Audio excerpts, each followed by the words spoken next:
Hey, I'm Brooke Halliday, licensed professional clinical counselor and your host of Coloring Outside the Lines.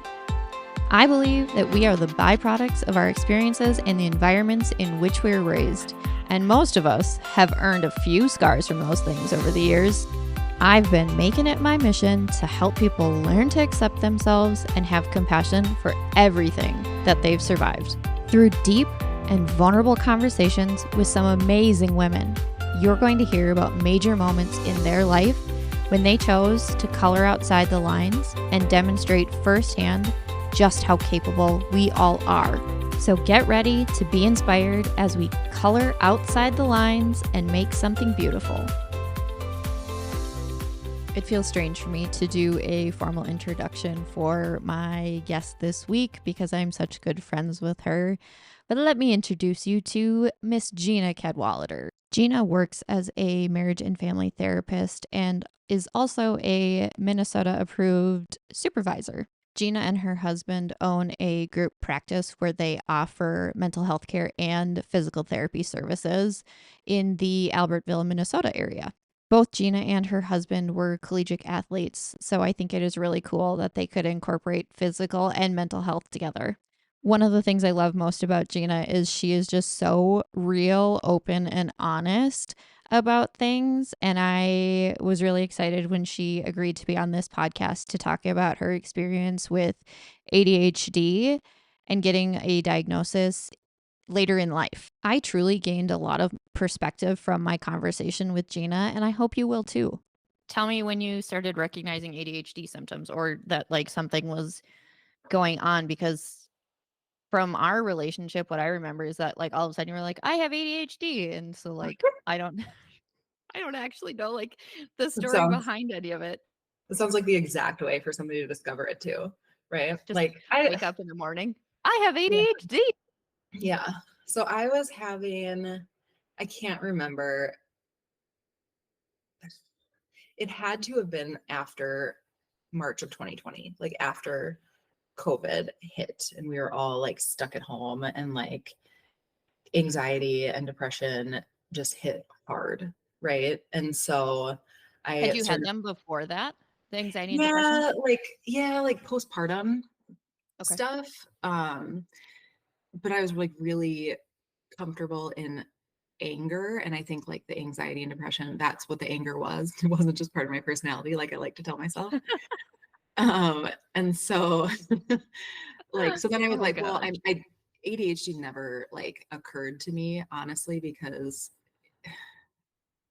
you think about it as like a hyperactive person. That wasn't me. And like I managed all the things like as a kid was um able to do all of my work, did well in school, didn't cause problems. Like, I just didn't fit that typical like stereotype that you see for kids with ADHD or the people that that have that diagnosis. And Did so, you ever focus on like school or sports or anything like that? Like was your energy channeled in that way, or are you more the like daydreamy type? Or neither, mm, I guess. yeah, kind of neither. Like, I think the symptoms I was noticing were anxiety and depression. So I went to see, or I started virtually seeing like a psychiatric nurse practitioner to try and get on some meds. And yeah, it was 2020. And we we tried like Zoloft and some other things. And just, I had weird side effects. I didn't like it Like or whatever. SSRIs? You tried other Mhm. SSRIs? Yeah. What kind of side effects did you notice with those? There was different sexual side effects that happened, Okay. but the purpose of the meds I mean, Zoloft is an amazing drug. Like Like, your I felt depression and so good. anxiety?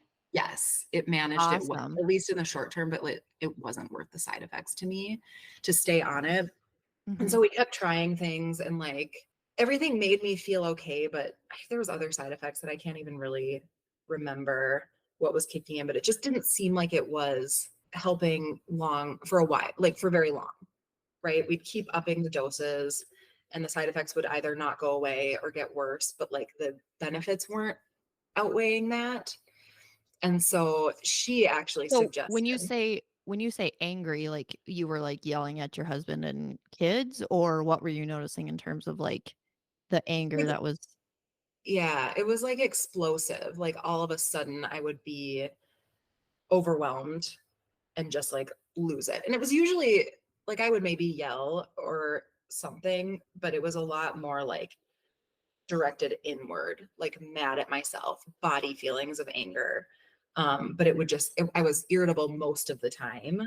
And then sometimes it will like escalate to anger, you know. And my kids were little at the time. So like, I don't know that I like yelled at them a ton. They were like little. It's What does probably little easier to yell at them now than it was when they were like, you know, 5, 6.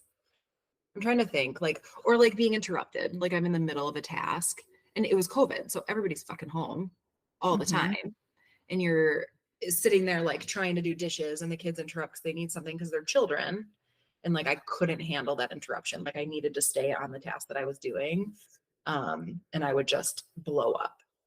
And again, it didn't mean I wasn't like throwing things, I wasn't like screaming at my kids, but my body physically felt like it was going crazy and I had to get out.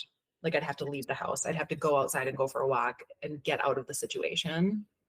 And you recognize this all in yourself, or did your husband point it out to you and say, like, hey, what's going on? I mean, it wasn't necessarily new behavior. It was just happening more often. Like this is kind of Oh. how I've been And you were in since the kind being of a kid. vortex of COVID being home with Yes. everybody, and so everything's just magnified. I forget about that factor a lot of times. Yes. I think it's interesting because it was like normalized for me as a kid. My mom would call it rage disorder, and she says all redheads have it.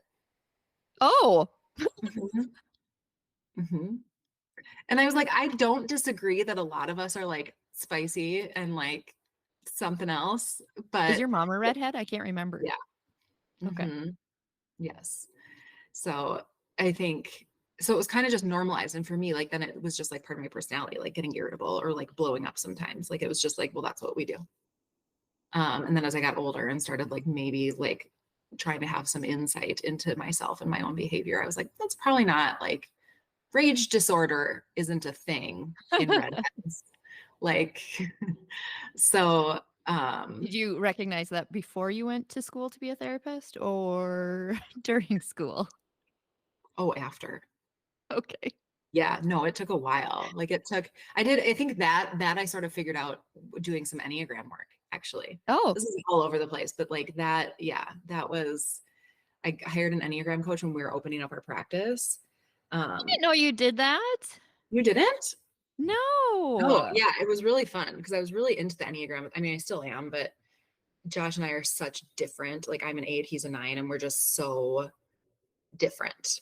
And I was like, Mhm. we're gonna get divorced and go bankrupt if I don't figure out how to act and interact with him. And that's when she kind of like the Enneagram coach, when I talk about this anger or whatever, she's like, I feel like we need to relabel that. And so she called it energy. And she was just like, Okay. it's just a big energy that you need to get out and we need to figure that out. And like that was really like non-shaming, right? Like Because all if I your was life you had felt shameful about the rage disorder, or when did that start? uh no, no, I didn't. Like again, I didn't have a lot of insight until like not that long ago. Like Mhm. I was like, I am an assertive person. It was aggression. But I'm an assertive person that can express how I feel and other people have to deal with it. And it was probably in the last like 8 years that I really started working on that and going, "Well, probably not the best thing for my relationships." And in the last like 5 where I really started adjusting. And I think Mhm. that's part of the reason when like COVID hit and I was seeing these behaviors coming up again and seeing me kind of just like lose my shit because the anger would come out and then I would feel so guilty and so sad because my kids would see it happening Yeah. that then I was just like so guilty and feeling so ashamed and like not the way that I wanted them to see their mom be. Again, it wasn't often hardly ever directed at them, but they're in that environment, feeling that energy, hearing and seeing the behavior. Like that's traumatic. That's not a good thing for them to be seeing. And so, yeah, I think that was when I really needed the switch, but I still thought it was like anxiety and depression and also just like part of just my personality and how I behave So did until the this. psychiatrist start, or nurse practitioner recognize that, like, hey, maybe this is something deeper? Yes. She was the one that was like, I feel like you should go get tested. And I was like, I mean, okay. Like, I mean, I agreed to it. I just kind of didn't think there was much there because I didn't know a lot about ADHD. I don't work with clients, or I do now, but I didn't then work with clients that have ADHD. But the person, my prescriber was diagnosed as an adult with ADHD, and she Okay. disclosed that to me. And so I think she didn't say that, but I guess I assumed she was seeing similar things. Wow, And that so sounds like you got really lucky for a I good feel fit. like I did, because she was also like, she'll never hear this. She was maybe like 60s, in her 60s. I don't know how old she is, Hmm. 50s. She's like her daughter is also a prescriber, and her daughter's like my age, so she's got to be somewhere in there. And so it was like late that she was diagnosed. And so I was like, okay, I'll try it. And I went Okay. and got like a ADHD assessment. And so she did the whole thing where I filled out a questionnaire, Josh filled out a questionnaire. There's a bunch of different things. And then we did the whole interview, and she Okay. diagnosed So me. that process is like a paper questionnaire, a personal interview, Mhm. and then what else? So yeah, often. So I did a paper questionnaire. Then there was one for Josh to do. And often they'll want you to have one filled out by somebody who knew you like under the age of 12 or something like that. And I didn't want to do that. And she was fine with that. She's like, you don't have to if there's, because it would be one of my parents or my brother. And I just didn't want to pull them into it. And I was kind of doubtful that like I was going to get the diagnosis anyways. And so I was kind of like, and when I looked at that questionnaire, the one that would have gone to a family member, because I think I filled out two. I think one was about my behavior now, and then one was about my behavior as a child. There wasn't a lot that stood out, Okay. right? Which I Yeah. now know is like learning to mask, Fuck that your masking shit. Yes. right. And it's like, I still don't even know when I'm doing it half the time. But like as a kid, you just kind of learn how to fit in and how to be and what to do so that, and if you're smart, I was a smart kid, like there's not, I knew how to behave. I knew what, I could get my schoolwork done without a lot of like intervention from anybody else.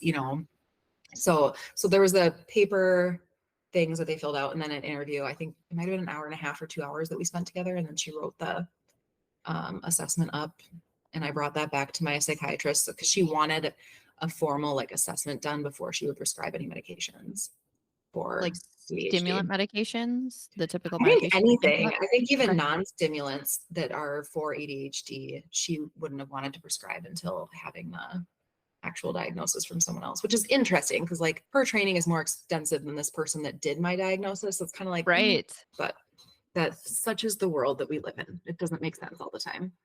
Correct. Yeah. So when you brought that back, was your prescriber just like, oh, okay, here you go? Or was there like a conversation between the two of you? She was super collaborative. And I don't know if it's because I know her daughter or because I'm a therapist or whatever. And maybe she's like that with all of her patients. She might be. But she was just like, okay, so we have this officially. So let's start talking about it. Like, what have you researched or whatever? And I was like, nothing. I don't have time. Still stuck at home Right. with everybody in this crazy time. And so we started with Adderall, just like basic. I don't know if it was generic or if it was probably generic because I didn't have insurance at the time. So, and that was amazing. Like literally day one on this low dose. I don't remember what the dose was, but of Adderall was like my brain was so quiet. And like that was when I really believed I had the diagnosis, was when I took that and it worked. You know what I mean? Yeah, I didn't quite trust the assessment because it's just so subjective. absolutely. Totally. Yes, totally. But like the fact that I didn't feel like high and amped up on Adderall made me go, oh, well, there it is. So that was a game changing medication that I can't take anymore, but it felt How good for come a you can't? while. How come you can't take it anymore? It gives me like ridiculous dry mouth. When she initially prescribed it to me, I think at this point, it actually was probably 2021. I feel like we did all of these in like SSRIs and stuff. And then by the time we did this, I think I did my ADHD assessment probably in like January, February, March of 2021, and then started the meds after that. So at that time, she was saying, like, it was like an as needed. So she's like, the days that you are like wanting it, like say it's work days or maybe non-work days when you're home with the kids, whatever. She's like, it's going to work well, even if you don't take it, if you only take it 2 or 3 days a week. I'm like, that's super. Like, I like that. because it's also hard to remember to take things. So I was like, this is great. So if I forget, it's not going to not work well the next time I remember. And then like shortly thereafter, like she was doing more research and more studies are coming out that like it's actually more effective if you do take it every day. Like it's not, Oh, good it to doesn't know. work. I don't know the details of it. Like it's not like it has to build up in your system, but they're finding like the best effects to be if you take it daily. And so she wanted me to do that. And I like couldn't. If I took it 2 days in a row, like I would have like sores inside my mouth. It was so bad. Oh, ouch. And it's not like due to lack of like drinking water. Like I drank a shit ton of water. I bought all of these like gums and lozenges and mouthwashes to try and help. And it was just so painful.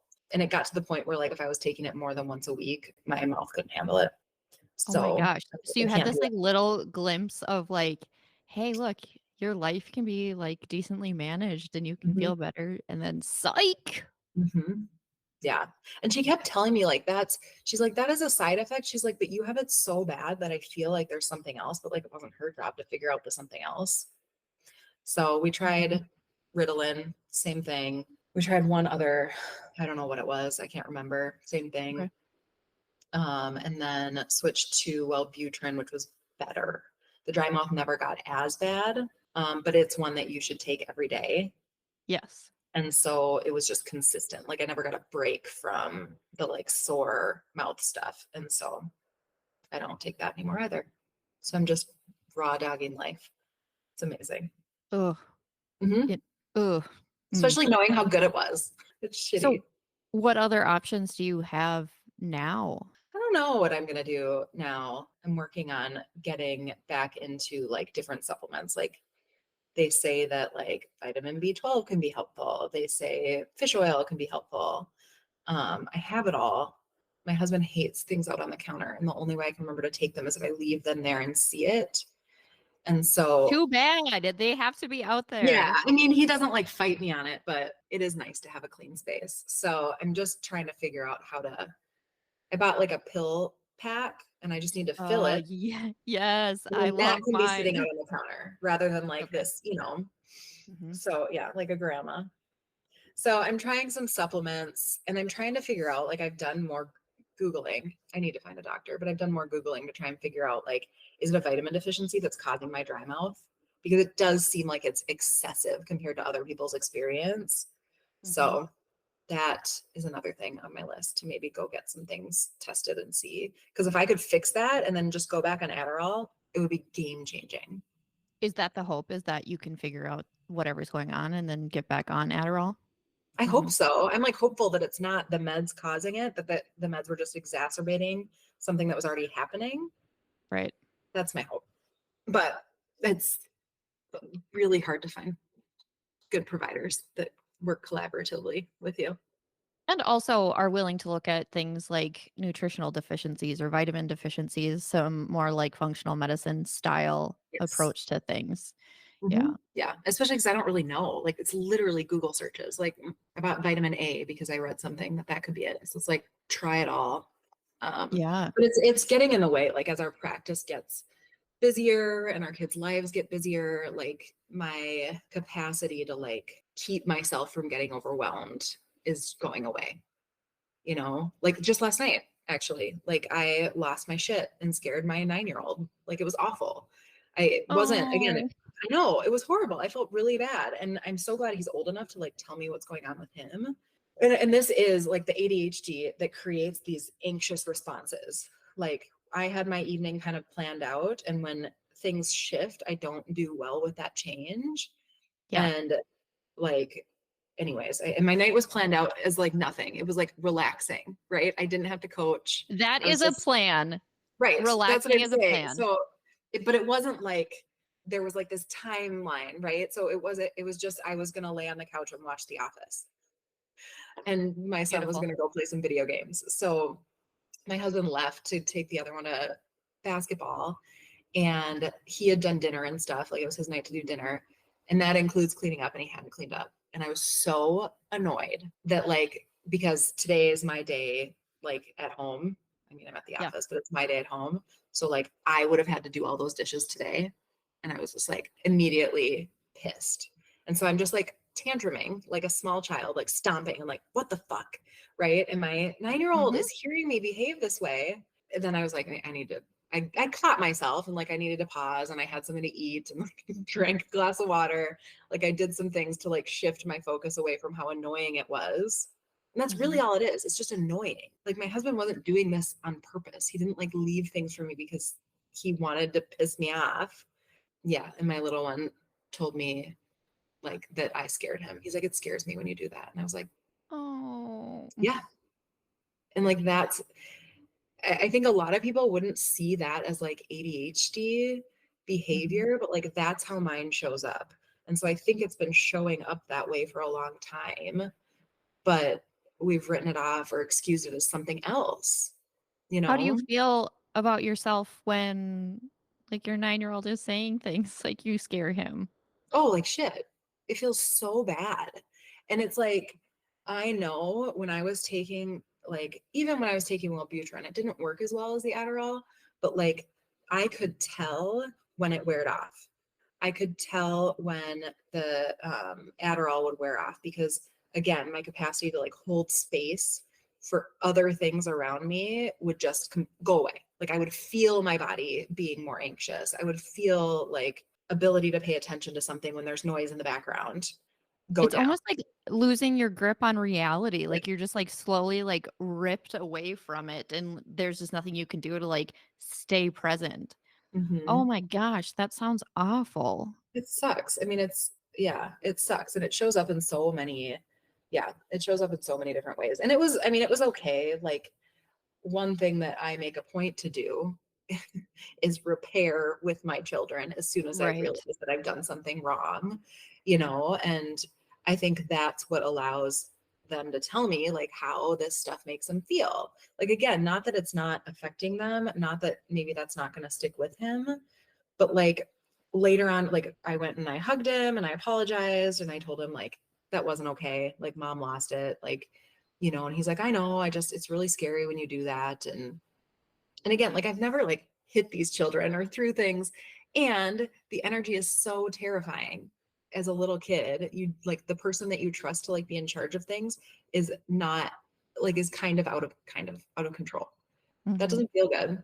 But later in the night, like we ended up sitting and watching one of his shows together. And then later in the night, he goes, well, this night really turned around, didn't it? Oh, I love that he's so honest with you I about know. like I scaring him know. and then being like, this fixed it. This I was know. good. Yeah. So like I think he's okay. And hopefully I'm setting a good example for like you do come back and you apologize to people and you do say that that was wrong. I shouldn't have done that. And I think it's helpful for me to do that too. Again, this happens way less frequently than it used to, but I would like it to be like almost never. I'll never say never Absolutely. because shit happens, Right. but almost never would be super nice.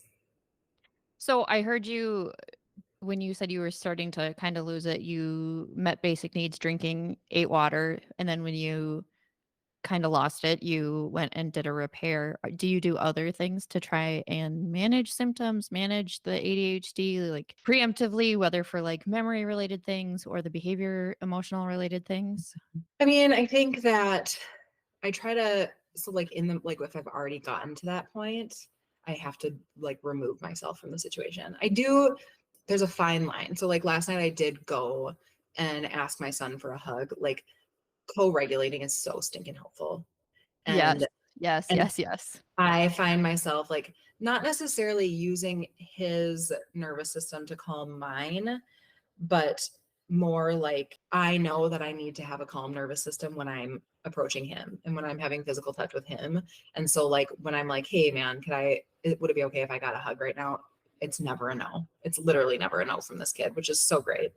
But like then that just that act, knowing I'm gonna go over there and give him a hug helps me start calming down because I want to be calm for him. So that's helpful. Sometimes I'll just go outside, especially when it's chilly, like it has, well, sort of chilly in Minnesota right Mhm. now, but go outside and just, yeah, change the place that I'm at, get up, move around, get some cold air, fresh air.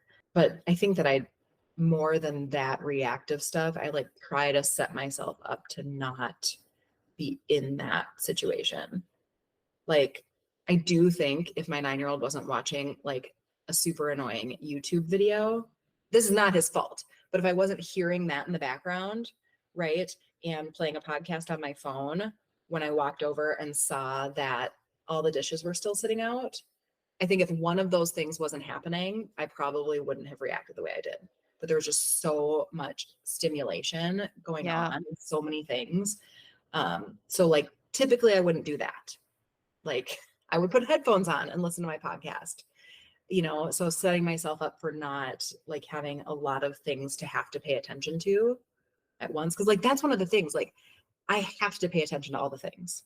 I don't have a choice. Like that's the one thing that I think is the worst thing about ADHD is that like it is an excess of attention to all the things. Like I Oh, want to be paying. I've never heard it explained like that. Yeah, like people say like it's an inability to pay attention, but it's like the exact opposite. It's literally I Mhm. have to pay attention to everything that's going on.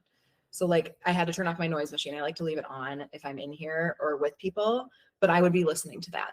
And the second I notice it happening, then I'm listening to that 50% and I'm paying attention to you 50%. Like there's no like Tuning it out. there isn't. I can't do it. I can do it when I'm on the medication. But otherwise, like I just see we're talking about it. So now I'm going to notice everything. Like Josh has a patient in the room behind me and I can't hear, but I can hear like mumbling. So now I can just fucking hear it all, you know? Mhm. So that's, I think, yeah, I think that's good for people to know. Somebody described it that way to me. That wasn't like, and that hit home big time. So that's not like my revelation by any means, but I think it's good for people to know it is an excess of attention. We're trying to pay attention to all the things that are happening all the time. How And it's about hard to, tangible things? Do you do any like calendars, planning, conversations with your husband, any of that stuff? I don't know. We used to be pretty good about like planning our week. I make sure to put everything in our Google Calendar, like all the kids' stuff, so that it's there. And then every Sunday, I put it onto a paper calendar that sits on our kitchen island. That's something Yep. that I'm in the habit of, and I don't ever not do. Because if I don't do it, we'll literally miss soccer practice. Like, even though it's in my phone, even though it might be in like my planner that I have right here, if it's not on that thing on the counter, forget it. So that's something we do that keeps just our day-to-day schedule happening. All of our clocks are set like 5 hours or 5 minutes ahead. Yeah. Yeah. I can't be on time. Like I can see like, okay, if I have to end a session, like if my sessions are on the hour, once my clock hits the hour, then I'm like, oh, okay, we need to wrap up. I can't do the whole like, oh, we're 7 minutes out. Let's wrap up this session. No, it's 10 o'clock. I need to shut it down for my 10 o'clock session.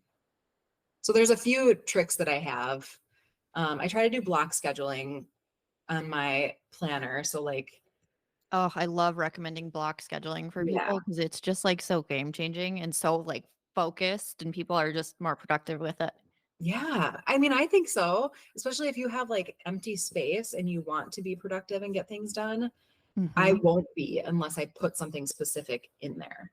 So I do it on my Google Calendar for days that I don't see clients, and then I do it also in my paper planner Monday through Friday. Saturday and Sunday, I mean, it's a shit show, but it's usually sports and, excuse me, kids and stuff like that. I've also recently hired somebody to like help me around the house with some things that I just can't get done. Good And for you. yeah, that was nice. We just started this week, but that'll be helpful going forward just to take some things off my plate that I'm just not good at. So, what would you recommend or say to somebody who thinks that they might have undiagnosed ADHD or is struggling to manage ADHD right now? Like, you're a therapist and a human. And so, like, what would you recommend? I'm going to speak directly to women Okay. because That's perfectly fine. I just think that our experience is so different. I think one, don't believe everything you hear and see on TikTok. And if you're on like ADHD, autism, TikTok, there's a reason for it. Like, it's so Well, I hard because texted you and said, like, when my feed switches over to starting talking about neurodiversity, is that an official diagnosis? yes. Yeah. For you, yes. For the general public, let's like slow our roll a little bit. But there is really good information out there.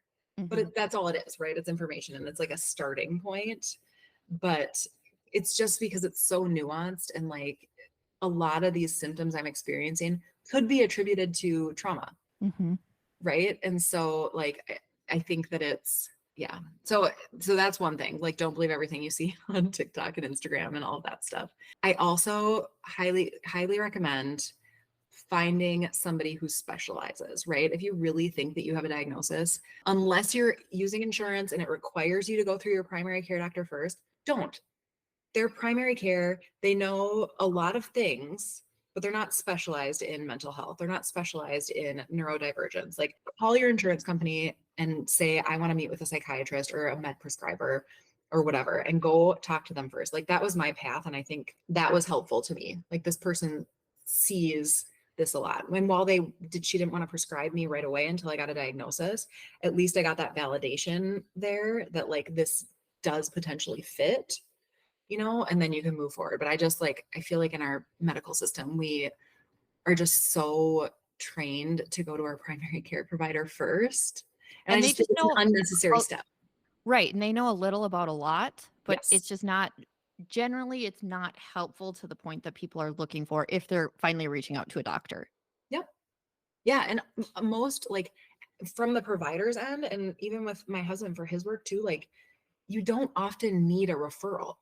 Like, Right. I most think, insurance plans that I've seen yes, don't need a referral. You can just schedule with a psychiatrist. It's amazing. there's this misconception that you like have to go through your primary first. And Yeah. a lot of times that's not the case. Yeah. Yes. I also think like my other recommendation would just be like, be open to all of it. Like, there are people who really hate medications, and like, I don't know, I'm neutral about it. Like, I don't care about if I have to be on a medication for the rest of my life. Like, that doesn't bother me as long as it's like serving me in the way I need it to. Mhm. But like, be open to that. And if you're not open to medications, like, still, I think it could be good to talk to a psychiatrist. Just find somebody who maybe their bio talks about like they're more holistic, and then maybe there are supplements, maybe there are vitamin deficiencies that need to be treated that could help some of these symptoms. Like, I don't know enough about that, but I think just being open to all of it is key, because there's a reason that we have these meds. Right. Like, they do work for people. Also, there's coaching, there's therapy. I haven't done a ton of it. That's okay. Thanks. We're figuring it out. I appreciate that. How about for like partners, loved ones, friends, family members that are starting to notice maybe some ADHD symptoms? How would Mhm. you suggest they maybe approach that conversation with their Mm, loved one? Do you have that's a good any insights question. about that? Well, I mean, I think you need to know your loved one. I would prefer just a direct, like, hey, I've been seeing this happening a lot. Like, one of the things Josh talked about is like, I was leaving the kitchen cupboards open constantly. It's like a thing. I don't know if you know this, but like, the out of sight, out of mind, object permanence is like Yes, not a with thing here. ADHD. Yes. Yes, I've Yeah. heard that. And so he was noticing that quite a bit, or he was noticing me forgetting what I was doing initially. That you hear like often women, like, I was going to do the laundry and then I noticed that the garbage needed to be emptied. So I took the garbage out. And while I was out there, I realized that I was going to repot this plant. So I grabbed Yep. and that could have been my every single day. And he was just direct about it. He's like, I'm seeing these things. Like, are you okay? Good for No, I'm him. not okay. Right. So I guess that's my recommendation, is just saying, I'm seeing these things happen a lot. Are you good? Do you need something? Again, finding somebody who can do an assessment or who you can talk to who like specializes in this is really important. Like, Mhm. again, medical doctors, a lot of pediatricians will prescribe medication or they'll diagnose ADHD, and they're capable of it. And like, for me, I would rather go to somebody who works on this every single day with people, that really has like a lot of deeper knowledge on what could be helpful. Thank you for sharing all of this. You're welcome. You're welcome, Brooks. I mean, you taught me stuff, Sure. and so I'm excited for other people to hear this too. And I just know that like I've been learning a lot about ADHD and neurodiversity, and so I think like again, I've told you this so many times, but that I think your story and experience is like pretty applicable to a lot of women, and so I just Mhm. thank you for agreeing to let me record this conversation and share it Hey, with people. anytime. I can talk a lot. Thank you so much for tuning into today's episode. I know that the topics that we talk about on this podcast can be heavy and bring up a lot of emotions for people, and that's no reason to shy away from these conversations. If you're a fan of trying to get these conversations out to as many people as possible, I could use your help. Rating, reviewing, and subscribing to the podcast helps it reach more people. I always love to hear your feedback on the episodes that we put out and the topics that you want to hear more about. So head to www.redbirdcounseling.mn.com. From there, you can send me an email and join our online email community to get more updates about the podcast and everything happening mental health and Redbird Counseling. Be sure to also follow us on Instagram, Threads, and TikTok at Redbird Counseling MN and Facebook Redbird Counseling MN 21. Until next time, remember, you're not alone, your story matters, be kind to yourself, and don't be afraid to color outside the lines.